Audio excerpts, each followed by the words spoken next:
Alors, on va, du coup, là, on va vraiment commencer contrat futur avec donc c'est le chapitre 2 du livre de Monsieur Hull. Je sais pas comment ça se dit. Maintenant, c'est quoi un contrat futur? Définition, ok.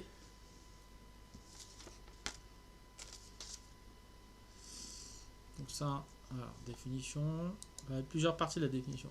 Hop, déjà un. C'est un accord deux parties.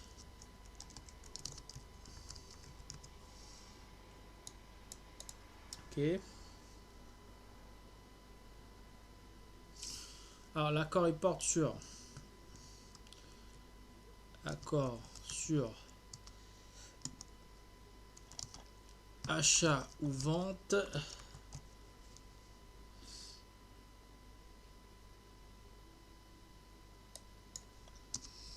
d'un actif. Ok. Voilà. Dans 3.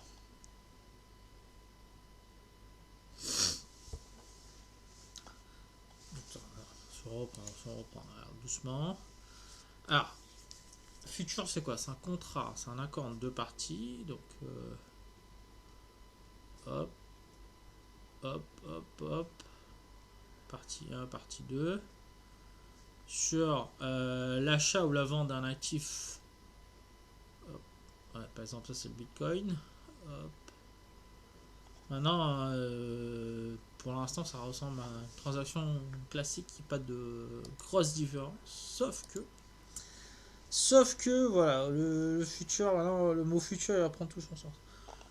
La date est future. Date future fixée. Voilà. Donc, le troisième truc, c'est que donc si on prend une timeline là, hop, l'accord il se fait ici. T égale 0. Mais T égale grand T, donc c'est la date future. Les choses ils se passeront ici. L'accord est conclu ici, mais il se dénouera ici. Dans le futur, il sera passé ce laps de temps. Voilà, date future fixée est très important aussi. Pas se tromper.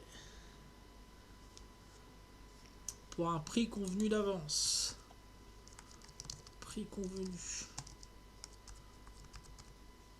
Voilà, c'est ça qui rend qui rend tout l'intérêt de la chose, parce que le prix il est fixé ici et sera payé ici. On verra que bon, il y a un système d'appel de marge et tout, mais voilà, le prix il est égal 0, donc il ne changera pas. Prix, voilà. Donc voilà pour la définition d'un contrat futur, hein. Donc accord de deux parties sur l'achat ou la vente d'un actif à une date future et pour un prix convenu. En propriété.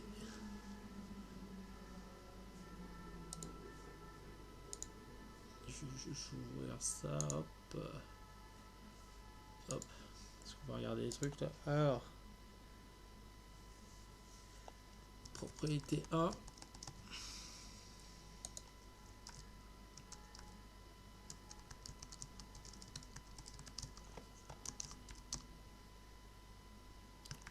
Les contrats. Voilà. Les futurs. Où est-ce qu'ils sont négociés? Ils sont négociés sur ce qu'on appelle des marchés organisés. À l'inverse des forwards qui sont de gré à gré. Marché organisé. Propriété 1.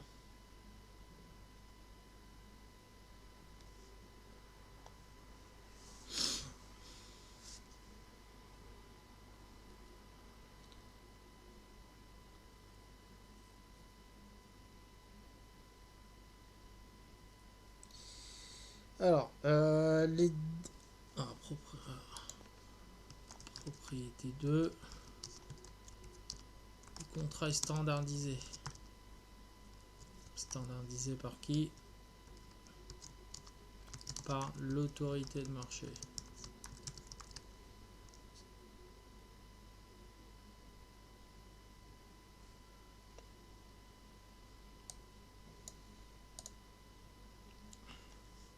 Et voilà, et maintenant il y a encore un autre truc. Donc si je représente mes deux petits bonhommes là, hop, hop, hop. Du coup, ils se connaissent pas, ok? Ils se connaîtront jamais. Entre les deux, il y aura un mécanisme. Hop, hop, hop, hop, hop, hop, hop, hop.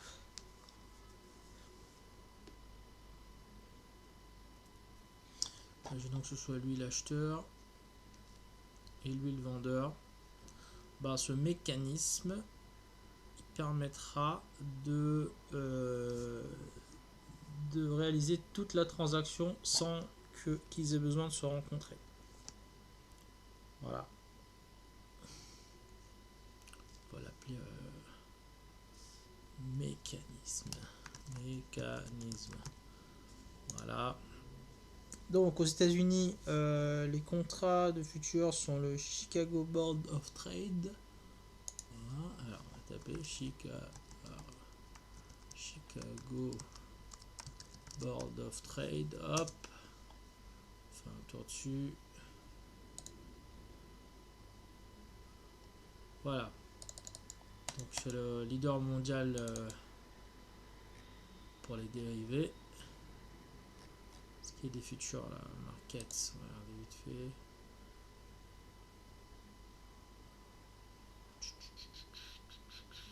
Ok, donc il y a le Future Board of Trade.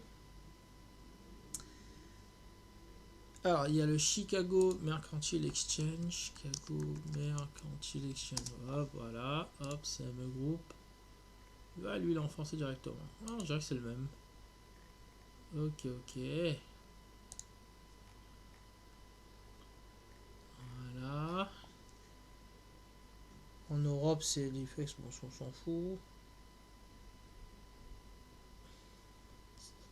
Alors, ce qui est intéressant, c'est que donc parler d'actifs tout à l'heure, regardez ce qu'il y a en cryptocurrencies.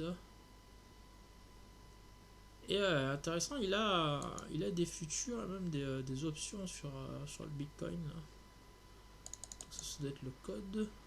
Change le volume. Alors, hop, hop, voilà, intéressant.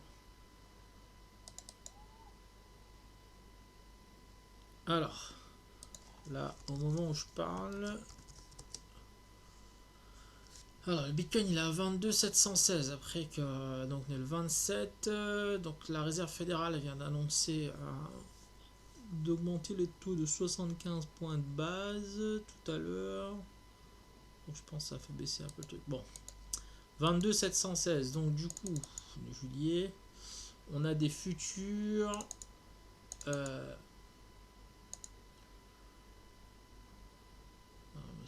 non ça c'est des options. Option Bitcoin futur. Open, je comprends pas trop. Ah, c'est des options, ouais, donc les futurs sont là.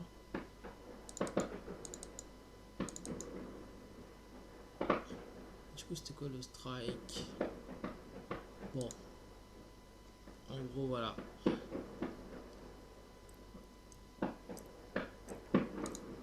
toute façon, on verra.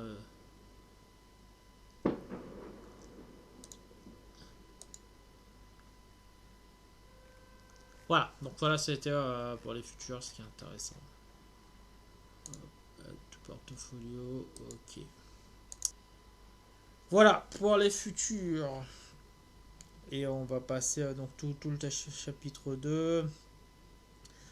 Donc voilà, je finis là-dessus. Donc donc on a dit s'échange un actif, d'accord. Donc l'actif ça peut être comme il dit, hein, donc l'or, des crypto-monnaies, carcasses de porc, le sucre, cuivre, laine.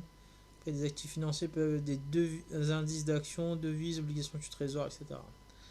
Et voilà. Et juste pour finir, à la différence des forwards, les futurs, on a un truc qui s'appelle les appels de marge. Appels de marge. Donc ça c'est hyper important. En anglais, on appelle ça margin call. Voilà, ça à retenir. Voilà,